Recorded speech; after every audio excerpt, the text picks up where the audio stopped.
Hello friend, welcome to my channel. તો આજે હું બનાવી રહી છું વેજીટેબલ નગેટ્સ. તો નગેટ્સ બનાવવા સાવ સહેલા છે, તમે એકવાર જરૂરથી ટ્રાય કરજો.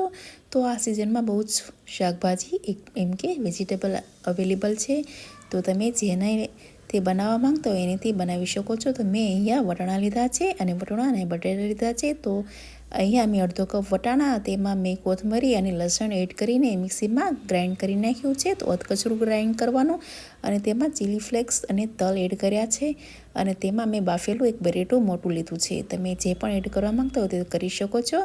તો તેને સારી રીતે મિક્સ કરી નાખવાનું. જેટલા આપણે વટાણા લીધા છે એનાથી થોડુંક વધારે પાણી એડ કરી દેવાનું. તો પાણીનું ખાસ ધ્યાન રાખવાનું. તો મેં અડધો કપ જેટલા વટાણા લીધા છે, તો મેં પોણો કપ જેટલું પાણી લીધું છે અને જેટલા વટાણા લીધા એટલા સૂજી લેવાનું છે. સૂજીને બદલે તમે ચોખાનો લોટ પણ એડ કરી શકો છો.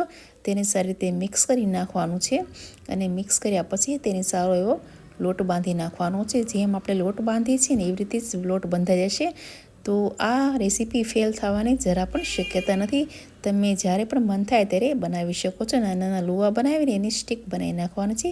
તો પાતળી સ્ટીક કરીને તેને નાની નાની એકદમ ગોળ એવા લુવા કરી નાખવાના છે અને તેમાં ઉપરથી કોર્નફ્લોર એડ કરવાનું છે. તમે જે રીતે નગેટ્સ બનાવવા માંગતો હોય એ રીતે તમે બનાવી શકો છો. જેમ કે સ્માઇલી આવે છે, સ્ક્વેરમાં આવે છે અને સારી રીતે તેને કોર્નફ્લોરમાં એકદમ મિક્સ કરી નાખવાનું છે અને તેને તળી નાખવાનું છે. તો તમારે તળવા માટે ગેસની ફ્લેમ લો રાખવાની છે, જેથી એકદમ સરસ એવા ક્રન્ચી એવા નગેટ્સ બનીને તૈયાર થઈ જશે. તમે જ્યારે પણ તમારા બાળકોને ખવડાવવા માંગતા હોય તો તેને ખવડાવી શકો છો, લંચ બોક્સમાં પણ આપી શકો છો અને તમે પણ ખાઈ શકો છો. જ્યારે પણ મન થાય ત્યારે તમે તેને તળીને ખાઈ શકો છો. અને હા, અને બીજી એક વાત, તમે આને ફ્રીજમાં પણ રાખી શકો છો. તો ફ્રીઝરમાં તમારે એને એક એરટાઈટ ડબ્બામાં એડ કરીને મૂકી દેવાનું અને તે તમે 15થી 20 દિવસ માટે ફ્રીઝમાં રાખી શકો છો. અને તમે આમાં ચીઝ પણ એડ કરી શકો છો અને ચીઝ વગર પણ મેં બનાવ્યા છે. તો એકદમ સરસ અને ટેસ્ટી ક્રન્ચી એવા નગેટ્સ ઘરે આસાનીથી બની શકે છે.